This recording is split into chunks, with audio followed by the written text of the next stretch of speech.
বর্ষায় বাংলাদেশের প্রাকৃতিক রূপ দেখার জন্য, আসল সৌন্দর্য দেখার জন্য আমি ভিডিওটা করছি।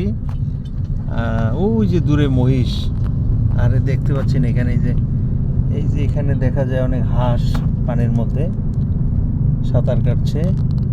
আবার দূরে কৃষকরা তার মাঠে কি অবস্থা দেখছেন, গরু এই যে মাঠের মধ্যে পানির মধ্যে গরু ঘাস খাচ্ছে। দূরে টঙের ঘর। হঠাৎ করেই এই অঞ্চলগুলোতে এত পানি হয় না হয়তোবা অন্য অন্য সময়ে, কিন্তু এবার বৃষ্টির কারণে, টানা বৃষ্টির কারণে পানিতে মাঠ ছুঁই ছুঁই।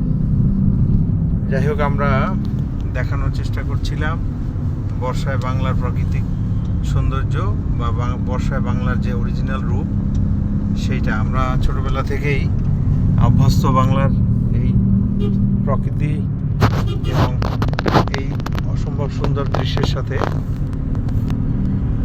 যেটার বাস্তব চিত্রটা দেখানোর জন্যই আমি এই ভিডিওটা করছিলাম, স্মৃতিতে রাখার জন্য এবং সবার সাথে শেয়ার করার জন্যই আমি ভিডিওটা করছি আসলে। তো সবাই ভালো থাকি এবং ভালো থাকবেন, দোয়া থাকবে সবার জন্য। ধন্যবাদ।